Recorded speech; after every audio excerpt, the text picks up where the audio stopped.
और राष्ट्र तोड़कों को अगर कोई समाज सम्मानित करता है तो इसका मतलब हम अपने लिए एक नई समस्या खड़ी करने जा रहे हैं। ये सब मौन है इस समय। मुर्शिदाबाद पे किसी का मुंह नहीं खुल रहा है। आखिर ये बदला उत्तर प्रदेश कैसे? ये तो वही उत्तर प्रदेश था जहां हर दूसरे तीसरे दिन दंगे होते थे।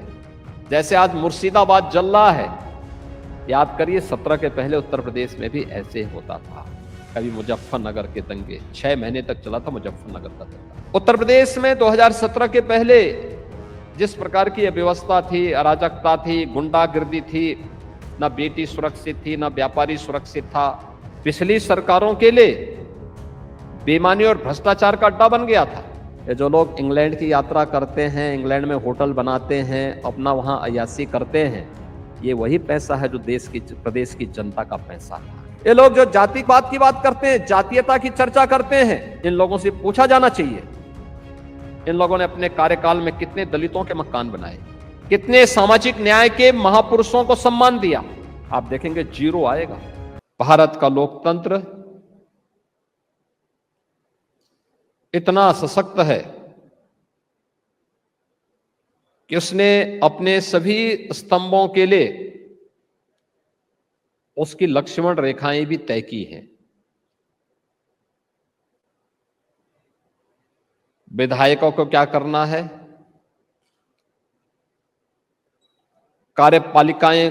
कार्यपालिका की सीमाएं क्या है और न्यायपालिका की रचनात्मक भूमिका कैसे आगे बढ़ सकती है, और वहीं मीडिया भी किस रूप में अपनी जीवंत उपस्थिति के माध्यम से एक आम नागरिक को अपने साथ जोड़ सकती है। ये चारों स्तंभ अपनी लक्ष्मण रेखाओं का पालन करते हुए जब भी कार्य करेंगे तो ये मान करके चलिए कि वह लोकतंत्र को और भी पुष्ट करेगी। लोकतंत्र उतना ही आगे फलेगा, फूलेगा और अंतिम पायदान पर बैठे हुए व्यक्ति की आवाज को उतना ही मजबूती के साथ हर एक स्तर तक पहुंचाने में मदद भी मिलेगी।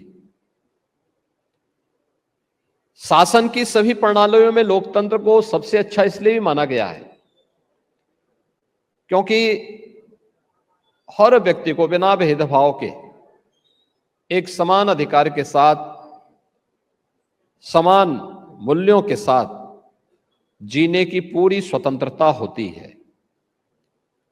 और अगर हमें कहीं स्वतंत्रता मिली है, अधिकार मिले हैं, तो उस अधिकार के संरक्षण के लिए आवश्यक है कि हम अपने कर्तव्यों का भी निर्वहन उसी ईमानदारी के साथ करें।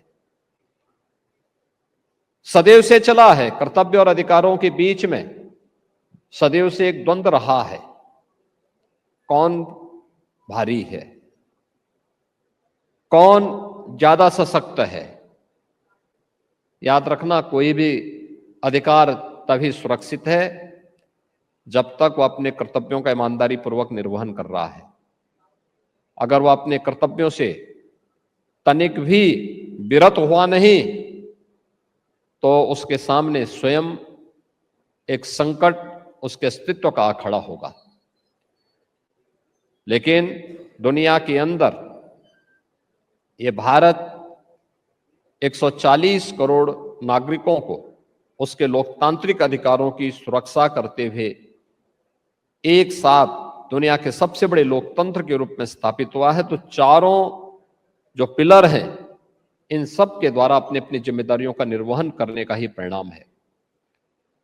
संवाद का यह कार्यक्रम अमर उजाला परिवार ने आज यहां प्रदेश की राजधानी लखनऊ में आयोजित की है। लखनऊ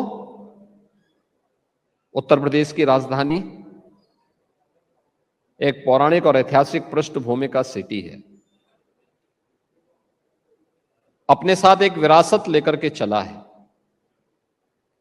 एक लंबी परंपरा है और सभी की है। पौराणिक परंपरा से जुड़ी हुई है, ऐतिहासिक परंपरा से जुड़ी हुई है, आजादी के बाद की जुड़ी हुई है। और आज के लखनऊ को, जो उत्तर प्रदेश का एक केंद्र बिंदु है, पूरे उत्तर प्रदेश के लिए जो भी नीतियां बनती हैं उसका केंद्र बिंदु है। तो स्वाभाविक रूप से इस संवाद का एक कार्यक्रम लखनऊ के माध्यम से 25 करोड़ जनमानस तक न केवल पहुंचेगा बल्कि उन 25 करोड़ लोगों की भावनाओं का प्रतिनिधित्व भी इस संवाद के माध्यम से इस मंच पर प्रभावी ढंग से इन 2 दिनों के अंदर होता हुआ दिखाई देगा। मैं सबसे पहले इसकी हृदय से शुभकामना अमर उजाला परिवार को देता हूं। मित्रों, उत्तर प्रदेश देश की आबादी का सबसे बड़ा राज्य है और स्वाभाविक रूप से हर एक के मन में ये बात आती होगी कि उत्तर प्रदेश में क्या बदला है, क्योंकि चर्चाएं होती हैं डबल इंजन सरकार की। और मेरा मानना है मैं आपके मंच पे आऊंगा, मैं अपनी बात बोलूंगा, जो भी आएगा वो अपनी बात को अपने तरीके से कहेगा, अपनी बुद्धि से, अपने विवेक से और अपने स्वार्थ को लेकर के भी। मीडिया का मंच है तो व्यक्ति कुछ बढ़ा चढ़ा करके भी अपनी बात को प्रस्तुत करेगा। इसको मापने का सबसे अच्छा पैमाना हो सकता है कि देश के अंदर आपके प्रति पहले क्या धारणा थी और आज क्या धारणा है। और मैं यहीं से शुरू करूंगा। उत्तर प्रदेश देश की आबादी का सबसे बड़ा राज्य है और भारत की आस्था का एक केंद्र बिंदु भी है। पूरा भारत, उत्तर हो, दक्षिण हो, पूरब हो, पश्चिम हो, वह, या अगर मैं कहूं कि बृहत्तर भारत, वह उत्तर प्रदेश के अंदर आने का उत्सुक होता है कि जीवन में एक बार मैं उत्तर प्रदेश जाऊं। उत्तर प्रदेश को अपनी पहचान के साथ जोड़ने का प्रयास पूरा भारतवासी देखता है। कोई तो बात रही होगी, कोई तो बात रही होगी, अनायास नहीं हुआ होगा। आप पूर्वोत्तर के लोगों से देखिए या पश्चिमी क्षेत्र से के भारत से, दक्षिण के लोगों से देखें या उत्तर से जुड़े हुए लोग स्वयं भी इस उत्तर प्रदेश के साथ जुड़ते हैं। आप पूरब में जाएंगे तो हर व्यक्ति देखने का प्रयास करता है कि माता रुक्मिणी तो यहीं से पूरब से ही गई थी और भगवान श्री कृष्ण के साथ ब्याही गई थी। आप पश्चिम के लोगों से देखेंगे तो ये लोग इस बात से उत्तर प्रदेश के साथ जुड़ने के उत्सुक होते हैं कि उत्तर प्रदेश से तो कृष्ण द्वारिका में आए थे। अगर आप देखेंगे दक्षिण से तो वे भी इस बात को मान के चलते हैं कि दक्षिण में बजरंगबली उसी कर्नाटक में पैदा हुए थे और अयोध्या में हनुमानगढ़ी में पूजे जाते हैं। आस्था के दृष्टि से पूरा भारत देखता है। उत्तर भारत, मां गंगा जहां से निकली है, गंगोत्री से लेकर के गंगा सागर तक, प्रत्येक राज्य को समभाव के साथ अपना आशीर्वाद देती है और दुनिया की सबसे उर्वरा भूमि गंगा और उसके आसपास के क्षेत्रों की हम सबको देखने को मिलती है। भारत की आस्था का बिंदु बना है और उसका एक बृहद स्वरूप आपने इस बार देखा होगा जब 13 जनवरी से 26 फरवरी के बीच में महाकुंभ का आयोजन प्रयागराज की धरती में हम सबको आयोजित करने का अवसर प्राप्त हुआ। डबल इंजन सरकार के सामर्थ्य, उत्तर प्रदेश लोगों के आतिथ्य सत्कार की परंपरा और महाकुंभ में देश के अंदर और बृहत्तर भारत से आने वाले लोगों की उत्सुकता आपके मन में, और जो भी महाकुंभ में गया है उसने इसको महसूस किया होगा। पूरा भारत कुंभ में आया था और तमिलनाडु, केरल, कर्नाटक, आंध्र प्रदेश के लोग रहे हों, महाराष्ट्र या गुजरात से जुड़े हुए श्रद्धालु रहे हों, अरुणाचल, मणिपुर, त्रिपुरा या असम से जुड़े हुए वहां के श्रद्धालु और संत रहे हों, या फिर उत्तर भारत से जुड़े हुए जम्मू कश्मीर, हिमाचल प्रदेश, उत्तराखंड से लेकर के ये पूरे उत्तर क्षेत्र से जुड़े हुए, सभी क्षेत्रों से जुड़े हुए लोग एक साथ उत्तर प्रदेश के अंदर इन 45 दिनों के आयोजनों के साथ जुड़े थे। नेपाल और भूटान से भी बहुतायत संख्या में श्रद्धालुजन आए थे और दुनिया में भी 100 से अधिक देशों के अधिक से अधिक श्रद्धालुजन महाकुंभ के साक्षी बने थे। मुझे लगता है दुनिया के अंदर इतने लंबे समय तक चलने वाला कोई आयोजन, इतनी बड़ी संख्या में होने वाले किसी आयोजन में इतनी बड़ी संख्या में उपस्थिति हो, वह एक विहंगम दृश्य पहली बार इतने बृहद पैमाने पर कहीं देखने को मिला था तो वह प्रयागराज की धरती पर महाकुंभ के अवसर पर देखने को मिला था, और जिसको लेकर के हर भारतीय अभिभूत था, हर व्यक्ति अभिभूत था। यह दृश्य हम सबके सामने आया था और यह हमारा सौभाग्य है कि प्रधानमंत्री मोदी जी के नेतृत्व में डबल इंजन सरकार ने श्रद्धालु जनों की सुविधा के लिए जो व्यवस्थाएं की थी, उन व्यवस्थाओं से संतुष्ट होकर के हर व्यक्ति अभिभूत होकर के यहां से जाता था। जो जाता था अपने साथ स्मृति के रूप में त्रिवेणी का जल लेकर के जाता था। जो आए थे वो तो सौभाग्य मानता ही था, जो किन्हीं कारणों से नहीं आ पाए थे उनके लिए गंगा जल उनके घर तक पहुंचाने का कार्य वे श्रद्धालु करते थे, जो प्रयागराज महाकुंभ के साक्षी बने थे। आपने देखा होगा जो आया था उस सबने उसकी बहुत तारीफ की, और इन 45 दिनों के अंदर उत्तर प्रदेश के अंदर प्रयागराज महाकुंभ के अंदर दो चीजों की चर्चा हर व्यक्ति करता था, स्वच्छता के लिए और पुलिस के बिहेवियर को लेकर के हर व्यक्ति इसकी तारीफ करता था। स्वच्छता का मानक कैसे होना चाहिए। एक टेम्पररी सिटी में सब कुछ अस्थायी और तब भी कहीं कोई तिनका नहीं, स्वच्छ और सुंदर वातावरण है, करोड़ों लोग आ रहे हैं, कहीं अव्यवस्था नहीं, कहीं कीचड़ नहीं, गंदगी नहीं। यह दृश्य भी सबने वहां देखा था। पुलिसकर्मी लोगों का सहयोग करके इंतजार नहीं कर रहे हैं इस बात को लेकर के कि हमारी ड्यूटी तो 8 घंटे की होनी चाहिए, हम ज्यादा क्यों करें। नहीं, आवश्यकता पड़ी तो उन्होंने 16 घंटे तक वहां पर अपने जगह पर खड़े होकर के जनता जनार्दन की सेवा के लिए खड़े रहे।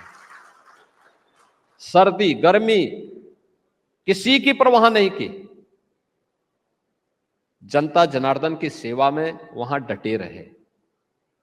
अलग अलग विभागों के लोगों ने भी उसी स्फूर्ति के साथ वे लोग कार्य करते हुए दिखाई दिए। और आतिथ्य सत्कार तो क्या उदाहरण, आपने देखा होगा इस दौरान उत्तर प्रदेश में 66 करोड़ से अधिक श्रद्धालु प्रयागराज की धरती पर आया। एक लंबी दूरी उसने उत्तर प्रदेश के अन्य जनपदों से भी तय की होगी, कुछ जगहों पर रुकने का अवसर भी प्राप्त हुआ होगा, लेकिन कहीं भी लूट की घटना नहीं, कहीं छेड़खानी की घटना नहीं, कहीं अपहरण की घटना नहीं, कहीं चोरी की घटना नहीं, कोई भी अव्यवस्था नहीं। आतिथ्य सत्कार का उदाहरण कैसे प्रस्तुत होना चाहिए, यह भी उत्तर प्रदेश वासियों ने और प्रयागराज वासियों ने उसका एक अद्भुत परिचय देकर के देश के अंतःकरण में अपनी एक छाप छोड़ी है। आखिर ये बदला उत्तर प्रदेश कैसे, ये तो वही उत्तर प्रदेश था जहां हर दूसरे तीसरे दिन दंगे होते थे। जैसे आज मुर्शिदाबाद जल रहा है, याद करिए 17 के पहले उत्तर प्रदेश में भी ऐसे होता था। कभी मुजफ्फरनगर के दंगे, 6 महीने तक चला था मुजफ्फरनगर का दंगा। बरेली साल में 4 दंगे तो उनके लिए जैसे पेटेंट हो गए थे, होने ही होने थे। अलीगढ़, लखनऊ, कानपुर और न जाने कहां कहां, कोई जिला ऐसा नहीं था, कोई पर्व और त्योहार आता था तो पर्व और त्योहार के उत्साह और उमंग इसलिए मंद पड़ जाती थी क्योंकि लोगों को आशंका होनी थी, सज्जन लोगों को आशंका होती थी, शरीफ लोगों को आशंका होती थी, पता नहीं दंगा की चपेट में कौन आ जाए। व्यापारी इसलिए व्यापार करने से घबराता था कि पता नहीं कब दंगा हो जाए और जो सामान वो लेकर के आएगा पता नहीं कब वह आग की भेंट चढ़ जाए। यही दृश्य होते थे। आज तो दंगा नहीं होता है, आज तो उत्तर प्रदेश दंगा मुक्त है, आज अराजकता से मुक्त है। आज उत्तर प्रदेश हर पर्व और त्योहार को उसी भव्यता के साथ, उसी उत्साह और उमंग के साथ, वो किसी भी जाति, मत, मजहब, क्षेत्र, भाषा से जुड़े हुए लोगों का पर्व और त्योहार क्यों ना हो, उत्तर प्रदेश के अंदर शांतिपूर्ण तरीके से संपन्न होते हैं। क्या होली, क्या दीपावली, क्या ईद, क्या क्रिसमस, क्या गुरु पर्व, या फिर क्या जगन्नाथ जी की झांकी हो, या फिर खाटू श्याम की यात्रा, इस सभी पूरी भव्यता के साथ प्रदेश के अंदर उसी उत्साह और उमंग के साथ निकलते हैं। कहीं कोई दिक्कत नहीं होती, कोई समस्या किसी को नहीं। आखिर ऐसा कौन सा परिवर्तन हुआ है? लेकिन इस परिवर्तन का लाभ, ये उत्साह और उमंग का लाभ, इस शांति और सौहार्द का लाभ उत्तर प्रदेश को प्राप्त हुआ है। याद करिए, 17 के पहले उत्तर प्रदेश की जो जीएसडीपी थी वह 12,75,000 करोड़ रुपए की थी कुल। यानी 1947 से लेकर के 2017 तक, इन 70 वर्षों में हम लोगों की कुल जो मूल्यांकन अगर आप करेंगे तो उत्तर प्रदेश की जीएसडीपी की, तो वह केवल 12,75,000 करोड़ रुपए की थी। और इन 8 वर्षों में हम कहां पहुंचे हैं? इन 8 वर्षों में हम पहुंच रहे हैं लगभग 30 लाख करोड़ रुपए की जीएसडीपी के साथ। उत्तर प्रदेश वहां पहुंच रहा है। यानी कितनी रफ्तार हमारी बढ़ी है।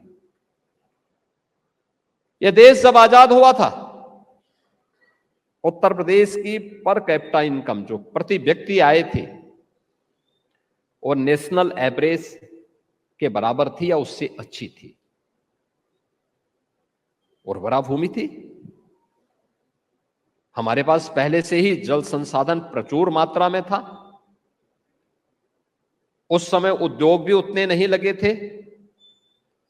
खेती, किसानी, पशुधन, यह अर्थव्यवस्था के आधार हुआ करते थे। स्वाभाविक रूप से उत्तर प्रदेश को इसका सर्वाधिक लाभ था। लेकिन लगातार हर पंचवर्षीय योजना तो देश के विकास के लिए बनती थी, लेकिन उत्तर प्रदेश की अर्थव्यवस्था लगातार गिरावट की ओर थी, लगातार गिरावट की ओर थी। और 2017 तक आते आते उत्तर प्रदेश की अर्थव्यवस्था देश की प्रति व्यक्ति आय की 1/3 रह गई थी, यहां की प्रति व्यक्ति आय। आज हमें बताते हुए प्रसन्नता है कि उत्तर प्रदेश की प्रति व्यक्ति आय जो 2016-17 तक केवल 46,000 रुपए थी, अब वह बढ़कर के 1,10,000 से ऊपर पहुंच चुकी है। और आने वाले समय में मैं इस बात को मानता हूं कि जो भी आंकड़े आएंगे उसमें वह 1.25 लाख रुपए तक जरूर पहुंच रही होगी इस समय उत्तर प्रदेश के अंदर per capita income. Uttar Pradesh में 2017 के पहले जिस प्रकार की व्यवस्था थी, अराजकता थी, गुंडागर्दी थी, ना बेटी सुरक्षित थी, ना व्यापारी सुरक्षित था, कोई निवेश करने नहीं आता था, कोई तैयार नहीं था। आज उत्तर प्रदेश के अंदर निवेश का एक बेहतरीन वातावरण बना है हर एक सेक्टर में। और मुझे लगता है कि उत्तर प्रदेश आज अकेले इन 8 वर्षों में हम लोगों ने जो बड़ा निवेश कराया है, उनकी संख्या अपने आप में ही मेरा अनुमान है कि 15 करोड़ का तो यहाँ पे इन्वेस्ट यूपी के माध्यम से ही हम लोगों ने करवाया है। एमएसएमई विभाग का अलग है, अन्य विभागों के अलग अलग है। और इस बड़े निवेश के माध्यम से हम लोगों ने लाखों नौजवानों के लिए नौकरी की सुविधा यहां पर दी है। आज उत्तर प्रदेश के पास अपना लैंड बैंक है। उत्तर प्रदेश के पास 33 अलग अलग सेक्टर में निवेश करने के लिए सेक्टोरियल पॉलिसीज हैं। आज उत्तर प्रदेश के अंदर विकास की अनंत संभावनाओं को लेकर के कार्य करने के लिए, जो कार्य की एक व्यवस्था, एक निवेश के लिए अनेक फील्ड उत्तर प्रदेश के अंदर खुले हुए हैं। हर एक क्षेत्र में पर्याप्त मात्रा में निवेश हो रहे हैं। कोई पिक एंड चूज नहीं, पॉलिसी के दायरे में कोई व्यक्ति आएगा, निवेश मित्र पोर्टल से करेगा, 500 से अधिक क्लियरेंस उसको एक प्लेटफॉर्म पे उपलब्ध होने की व्यवस्था है। कोई व्यक्ति निवेश करने का इच्छुक है, एमओयू करते ही उसकी मॉनिटरिंग की व्यवस्था निवेश सारथी के माध्यम से है। और किसी का प्रोडक्शन प्रारंभ हो गया तो प्रोडक्शन प्रारंभ होते ही उस निवेशक के लिए प्रदेश के अंदर इंसेंटिव भी ऑनलाइन देने की व्यवस्था की गई है। अकेले एक वर्ष में हम लोगों ने 24-25 में ही अब तक हम लोग 4000 करोड़ रुपए से अधिक के इंसेंटिव यहां जिन लोगों ने उद्यम लगाए थे और प्रोडक्शन प्रारंभ हो चुका है उनको दे चुके हैं। यह किसी भी सरकार के, जितना हमने एक वर्ष में दिया है, आजादी के बाद किसी भी सरकार के 5 साल या 10 साल के कार्यकाल में इतना इंसेंटिव किसी भी उद्योग को नहीं दिए गए थे, निवेशकों को कभी नहीं दिए गए थे। हां, लोगों के मन में एक बात थी, सरकारें घोषणा तो करती थी, लेकिन जो अक्सर होता है कि मंथ में नेता बोलेगा तो इसका मतलब यह है कि वो सच नहीं होगा, और यही होता था। पॉलिसी के दायरे में लाने के बावजूद भी सरकारें इंसेंटिव नहीं देती थी और निवेशक भी ये मान लिया था कि साहब ये तो नेता की घोषणा है तो पूरी नहीं होनी है। हमने कहा नहीं, अगर सरकार ने घोषणा की है तो ये नेता की नहीं, ये उत्तर प्रदेश की आवाज है, उत्तर प्रदेश की बात है, पूरी होनी ही होनी है। और इसको हम लोगों ने यहां पे हर अक्षरशः लागू करने का कार्य किया। आज निवेश के एक बेहतरीन गंतव्य के रूप में उभरा है। उत्तर प्रदेश एमएसएमई के सबसे बड़े केंद्र के रूप में आज देश के अंदर पुनर्स्थापित हुआ है। उत्तर प्रदेश खाद्यान्न का सबसे बड़ा जो पहचान उसकी थी, सर्वाधिक खाद्यान्न उत्पादन करता है, आज उसमें फिर से उत्तर प्रदेश ने अपना स्थान बना लिया है। अब याद करिए, यहां की चीनी मिलों का क्या स्थिति हुआ करती थी। उत्तर प्रदेश की चीनी मिलें बंद थी, बिक रही थी। 10-10 वर्ष, 2017 में जब हम आए थे, 2007-8 से लेकर के 2017 तक के गन्ना मूल्य का बकाया, गन्ना किसानों का बकाया था। और आज 122 चीनी मिलें चल रही हैं।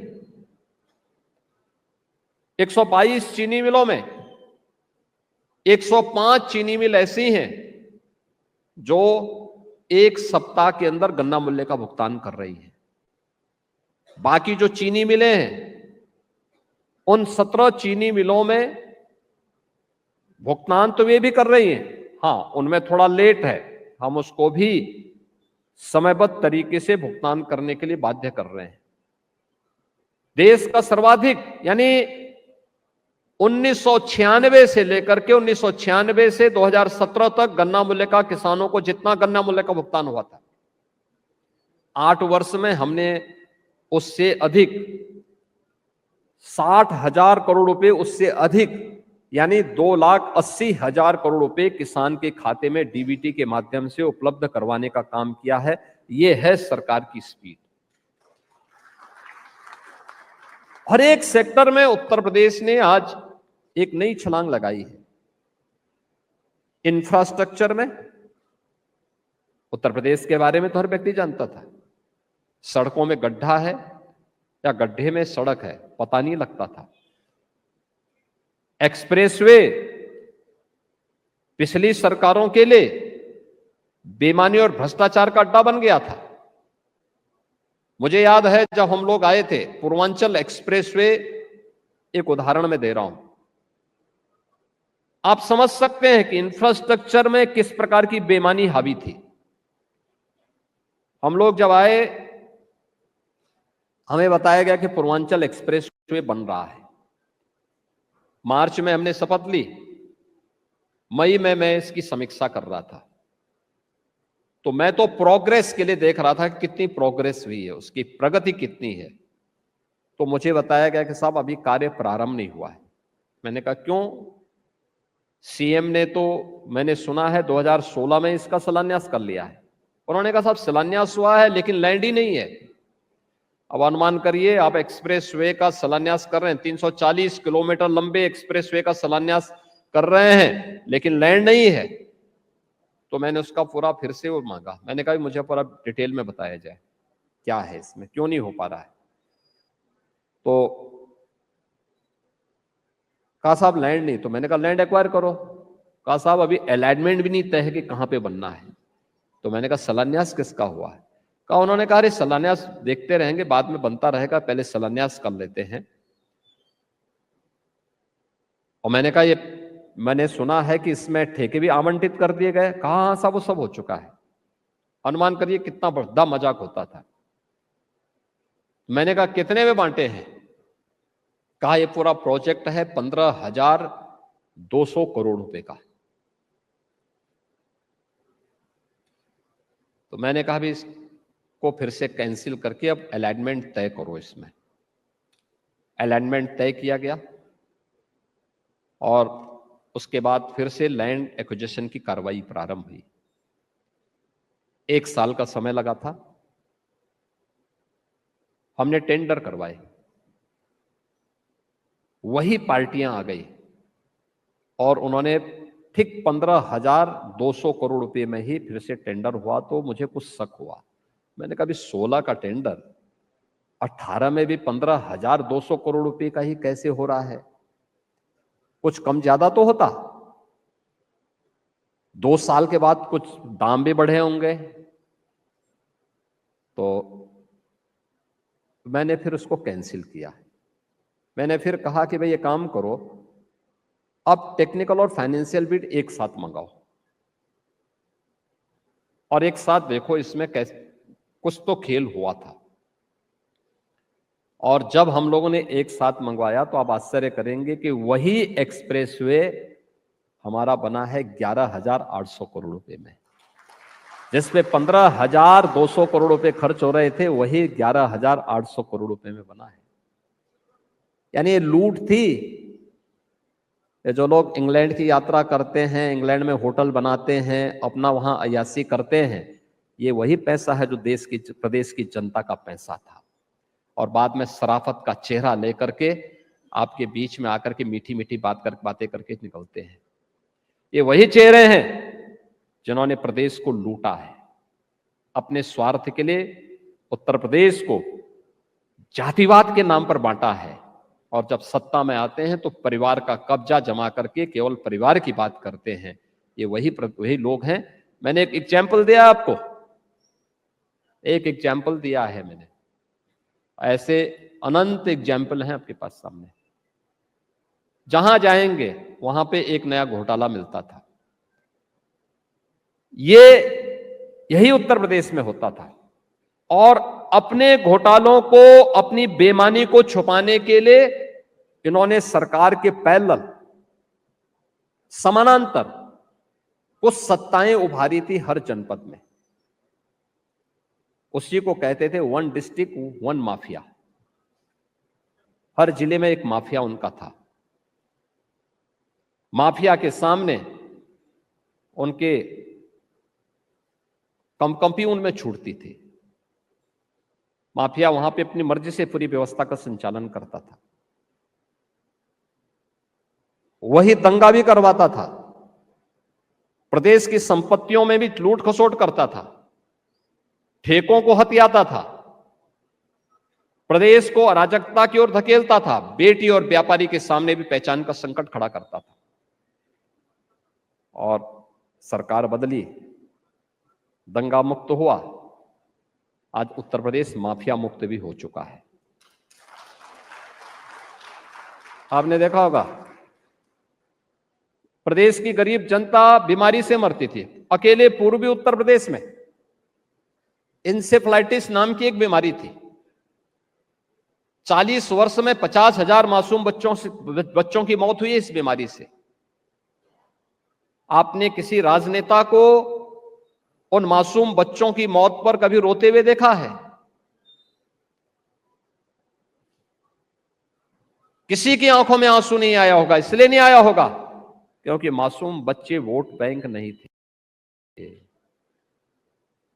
और ये मरने वाले जितने बच्चे थे, इसमें से 90 से 95% आबादी अल्पसंख्यक या दलित कम्युनिटी से जुड़े हुए बच्चे थे।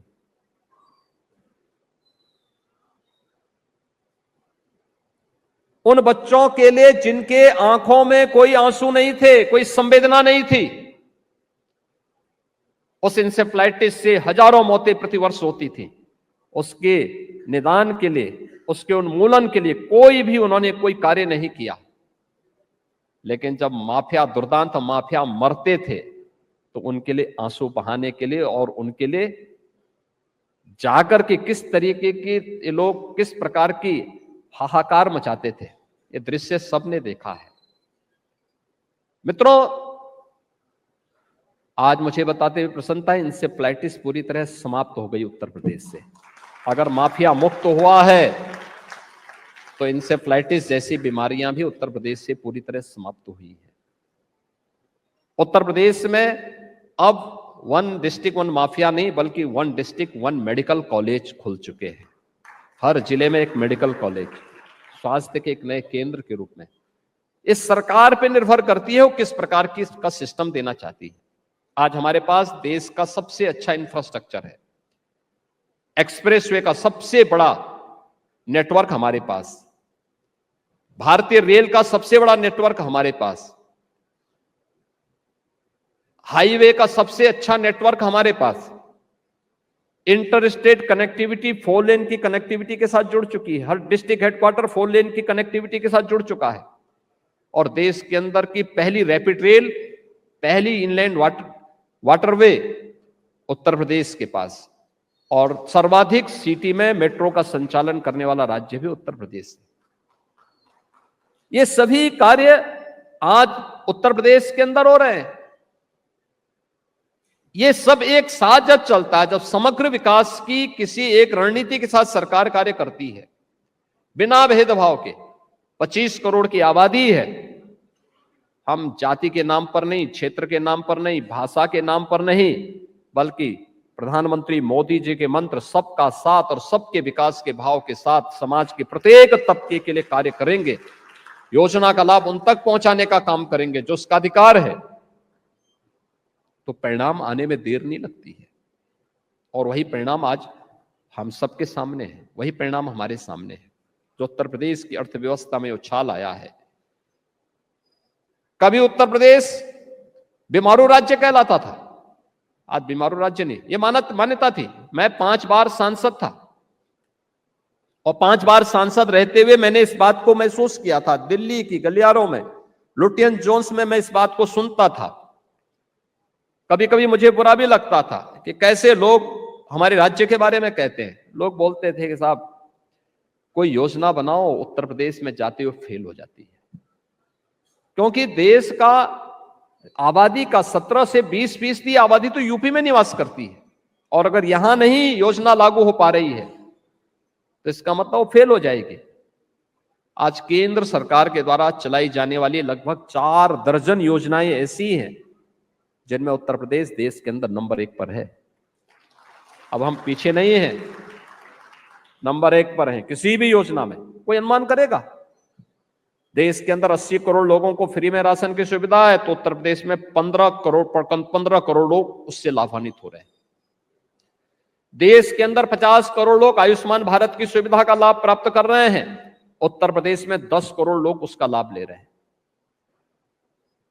देश के अंदर 4 करोड़ लोगों को प्रधानमंत्री आवास योजना का लाभ मिला है, उत्तर प्रदेश में 60 लाख लोगों को ले आवास की सुविधा प्राप्त हो चुकी है।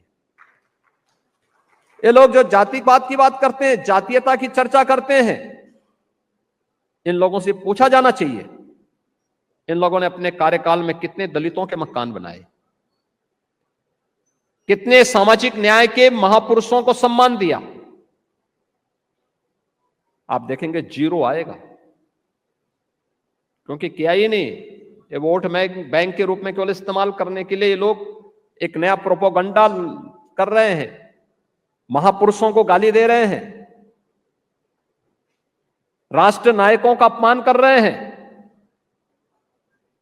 इतिहास की जानकारी न होने के कारण लगातार इस प्रकार के अनर्गल प्रलाप करते हैं, जिससे समाज में विद्वेष पैदा हो, जातीय संघर्ष खड़ा हो, आपस में लड़ाने की इस दुर्भिसंधि के चलते लगातार माहौल खराब करने का एक प्रयास, लगातार करने का प्रयास। बहुत शक होंगे, जिस देश का प्रत्येक नागरिक छत्रपति शिवाजी महाराज को सम्मान देता है, वहां पे वोट बैंक के लिए छत्रपति शिवाजी महाराज के प्रति टिप्पणी करना और औरंगजेब को महिमामंडन करना, ये देश के साथ कहां का न्याय है? जो बाबर एक आक्रांता के रूप में प्रत्येक भारतवासी मानता है, को दरकिनार करते हुए बाबर को महिमामंडन करना, जो जिन्ना देश तोड़क है, उस जिन्ना की तुलना में उस जिन्ना को महिमामंडित करके इस राष्ट्र की एकता के शिल्पी लौह पुरुष सरदार वल्लभ भाई पटेल को अपमानित करना, यह कुछ लोगों के जीवन का ध्येय बन चुका है और इससे सावधान होने की आवश्यकता है, क्योंकि ये लोग लगातार इस प्रकार का प्रोपेगेंडा रचने का कार्य करेंगे, लगातार करेंगे। अपने स्वार्थ के लिए इस प्रकार के मुद्दों को छेड़ने का प्रयास करेंगे, जो आपस में ही सौहार्द को कम कर सके। लेकिन हमें एक समृद्ध उत्तर प्रदेश के लिए, एक विकसित और आत्मनिर्भर भारत के लिए हमें राष्ट्र नायकों को सम्मान देना पड़ेगा। याद रखना, प्रधानमंत्री मोदी जी ने आजादी के अमृत महोत्सव वर्ष में देश के लोगों को पंच प्रण की याद दिलाई थी, और पंच प्रण का एक संकल्प यह भी है कि राष्ट्र नायकों का सम्मान होना चाहिए, हर हाल में सम्मान होना चाहिए, क्योंकि अपने नायकों को विस्मृत करके कोई भी समाज कभी आगे नहीं बढ़ सकता है। और राष्ट्र तोड़कों को अगर कोई समाज सम्मानित करता है, तो इसका मतलब हम अपने लिए एक नई समस्या खड़ी करने जा रहे हैं। ये सब मौन है इस समय। मुर्शिदाबाद पे किसी का मुंह नहीं खुल रहा है। बांग्लादेश में की घटना ने इन सबको चौराहे पर पूरी तरह नग्न करके रख दिया है, और इसीलिए आज के इस संवाद कार्यक्रम के अवसर पर मैं कहूंगा, अमर उजाला एक शानदार यात्रा के साथ आगे बढ़ा है। 77 वर्षों की यात्रा, 77 वर्षों की इस यात्रा को आगे कैसे लेके चलना है। आजादी के एक वर्ष के बाद 1948 में अमर उजाला का प्रकाशन प्रारंभ होता है। 1948 से लेकर के 2025 में ये 77 वर्ष की यात्रा आज आपकी पूरी हो रही है, और स्वाभाविक रूप से आपने भी प्रधानमंत्री जी के संकल्प के साथ अपने आप को जोड़ा होगा। 1947 में ये देश अपनी आजादी का शताब्दी महोत्सव मना रहा होगा।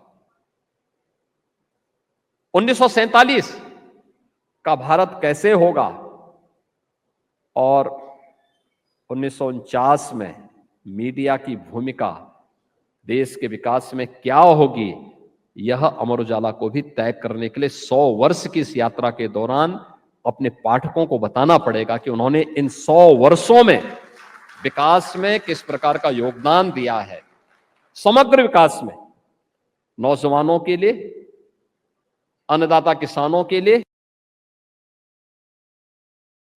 शक्ति के लिए।